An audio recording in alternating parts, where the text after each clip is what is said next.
you Sunday night. We brought you an all-time classic heavyweight bout between two Brits who just could not be separated. What price a draw? You never know. Right uppercut from Clarke. Great shot. And somehow Wardley takes it all around the arena. People are standing up and cheering. It almost seems invidious for there to be a winner here. That was simply breathtaking. The referee tries to draw the two men together. Frazer Clarke sinks onto the ropes. He doesn't have the strength to stay upright. Fabio Wardley is being hoisted aloft in the other corner by Dillian White, who thinks his man has won the fight. There almost shouldn't be a loser there. Just an incredible 12 rounds. We knew it was going to be a good fight, but boy did it deliver. I mean, you know, no one expected it to go the way that it did. It was one of the greatest British heavyweight fights, I think, of all time, if I'm totally honest. One of the greatest British heavyweight fights of all time. Fabio Wardley retaining his titles after that split decision draw at the O2 against Frazer Clarke. One judge scored it 114-113 to Wardley, the other 115-112 to Clarke, and a third unable to split them 113-113. Yeah, what a fight. Amazing. Are we destined to see it again? No better man to ask than Fraser Clarke himself, who joins us now. Morning, Fraser. Good morning, Fraser. Morning, guys. Morning. Thanks for joining us, mate. The first question I've got to ask you after watching that fight, which was, I mean, it was simply breathtaking. It was an amazing fight. First question I'm asking you is, how are you right now, and how long does it take you to recover from that?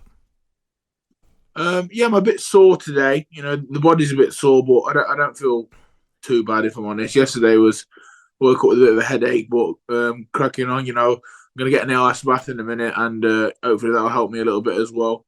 But yeah, I think a few days definitely needed. But I'm also heading down to the gym in a couple of hours as well, just go over a few little things that I think I could have done better in the fight. You're heading to the gym. You're mad. Brilliant. Look, the judges couldn't split it. Did you think you'd won? I thought I'd won the fight. I knew he'd come back into the fight a little bit at times. You know, he had a few good moments, but no, I was convinced that I'd won the fight. But, you know, that's not my job. My job's to get in there and fight, and the rest is up to the judges, you know, and the referees. And, you know, I definitely believe in an element of respect for referees and judges. So, you know, I'm not going to sit here and slander anyone. You know, the judges decided it was a draw, and that's what it is. Well, you talk about respect. I'm looking at a wonderful picture of you right now, you and Fabio having a cuddle. There's obviously respect there. In terms of what's next, I mean, the obvious thing after a fight like that, would everybody would love to see a rematch. Is that on the cards, or do you go in different ways? I'd love the rematch. You know, I think the boxing fans would love the rematch. So, you know, I'll leave that to my team and Fabio's team to get into that. I just hope we can do it again. You know, I think we put on a really good occasion for everyone. Everyone seemed to enjoy it. So, you know, I don't see no reason why we can't do it again. Fraser, look, there's blood everywhere. Why would you want to do that again? It's the sport that stole my heart. That's the simple answer. You know, I don't know nothing else. It's almost as normal as breathing to me doing this. So I love it. It's my passion. And I'm very fortunate to be able to do this as a career. Tell me about the atmosphere at the weekend, Sunday night there, Fraser, because I think it's already been saying it's one of the greatest British heavyweight fights since, I think it was AJ and Dillian White. The atmosphere in the place must have been absolutely electric. Oh, it was unbelievable. You know, neither me or Fabio are from London, and you know, I think we can only credit, you know, our travelling supporters for Ipswich, and I brought a loads from Burton and Swan and Coat. So, you know, I can only thank them. You know, they're the ones that created the atmosphere, and you know, I'm just glad we gave them the fight to live up to it.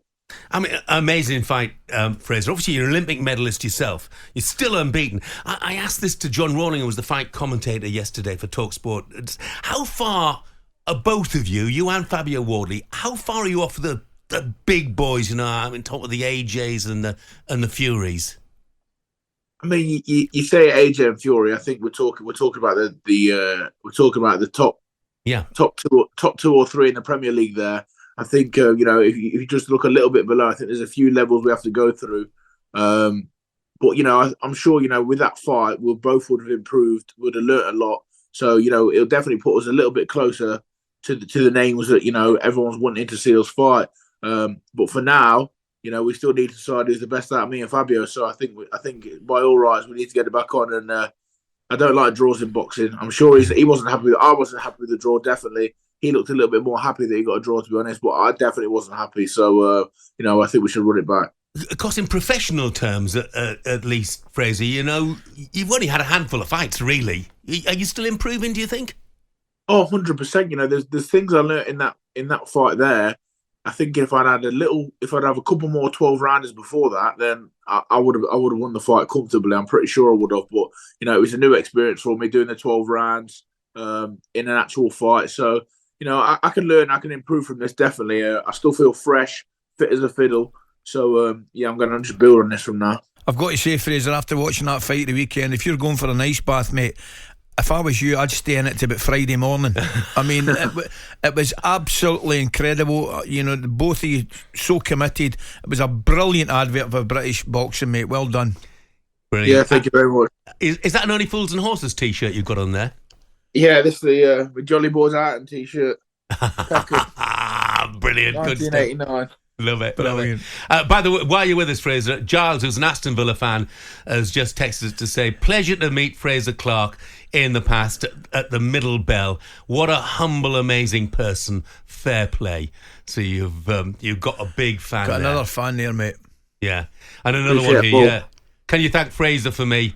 I had a tenner on the draw at 25-1. I'm not sure about that. That chinner from Camborne, but he says it was a brilliant fight. Certainly was. And I think we would all echo that.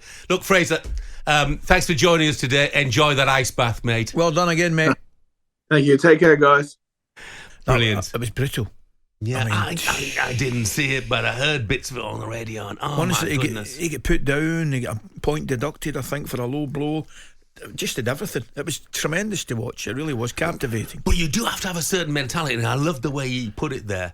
When it's, why would he want to do that again? And he said, well, boxing's like breathing for me. It's amazing, isn't it? Yeah. And he said he's in an ice bath and then go back to the gym today. Incredible. I mean, the dedication and the courage of these guys is fabulous. Just beyond belief. And they, for our entertainment, goodness me.